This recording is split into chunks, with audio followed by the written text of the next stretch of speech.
Hello students, आज हम लोग सीपीक्यू के अंतर्गत चैप्टर 1 यानी मनोवैज्ञानिक गुणों में विभिन्नताएं के अंतर्गत विभिन्न ऑब्जेक्टिव क्वेश्चंस को देखेंगे, जिनमें पहला है बुद्धि की परिभाषा।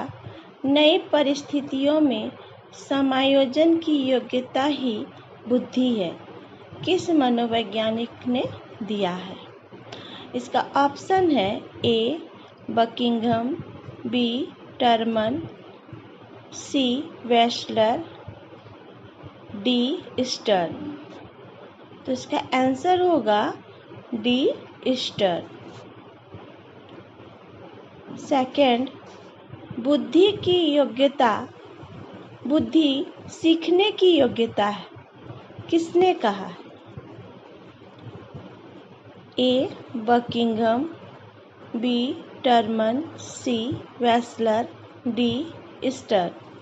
तो इसका आंसर होगा ए बकिंघम।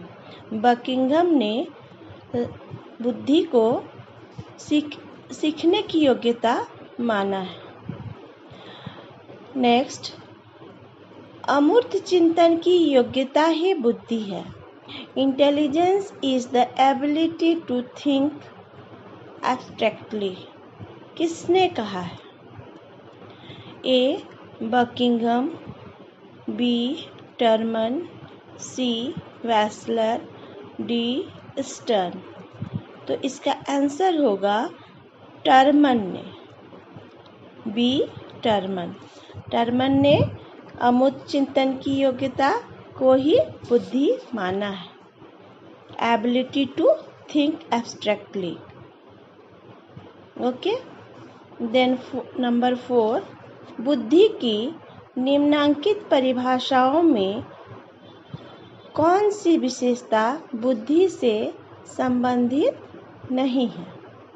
ए बुद्धि नई परिस्थितियों में समायोजन की योग्यता है, बी बुद्धि सीखने की योग्यता है, सी बुद्धि अमूर्त चिंतन की योग्यता है, डी बुद्धि सूझ द्वारा समस्या समाधान करने की क्षमता है।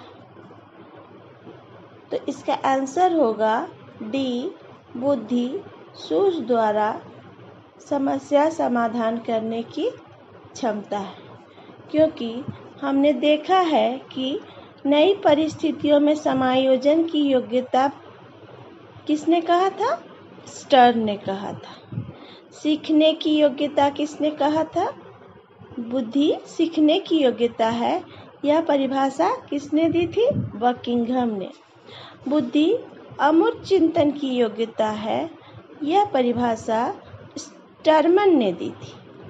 ठीक है, तो इस तरह इसका आंसर डी बुद्धि सूझ द्वारा समस्या समाधान की क्षमता है, ये होगा, क्योंकि यह विशेषता बुद्धि से संबंधित नहीं है।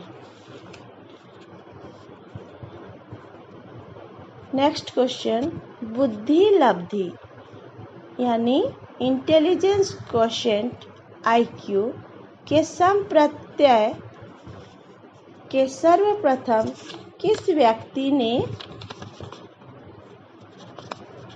परिचय कराया? इसमें ऑप्शन है ए बिने, बी साइमन, सी टर्मन और डी कैटल ने। तो इसका आंसर होगा सी टर्मन ने। नेक्स्ट, निम्नलिखित में कौन सा कथन सही है? ए बुद्धि लब्धि बुद्धि का सूचक है, बी बुद्धि लब्धि व्यक्तित्व का सूचक है, सी बुद्धि लब्धि प्रेरणा का सूचक है और डी बुद्धि लब्धि संवेग का सूचक है। तो इसका आंसर होगा ए बुद्धि लब्धि बुद्धि का सूचक है। ठीक है। नेक्स्ट, मानसिक आयु यानी मेंटल एज, जिसे हम MA से समझते हैं, संप्रत्यय को सर्वप्रथम किस व्यक्ति ने लाया? इसका ऑप्शन है बीने, ए बीने, बी वॉल्टर, सी मेरिल, डी इनमें से कोई नहीं। तो इसका आंसर होगा ए बीने। नेक्स्ट क्वेश्चन है, बुद्धि लब्धि क्या है? इसका ऑप्शन है ए व्यक्ति के बुद्धि परीक्षा में प्राप्त अंक, बी व्यक्ति की मानसिक आयु, सी व्यक्ति की मानसिक आयु और वास्तविक आयु का अनुपात, और डी उपर्युक्त में से कोई नहीं। तो इसका आंसर होगा सी व्यक्ति की मानसिक आयु और वास्तविक आयु का अनुपात। नेक्स्ट, बुद्धि लब्धि को कौन सूत्र मापता है?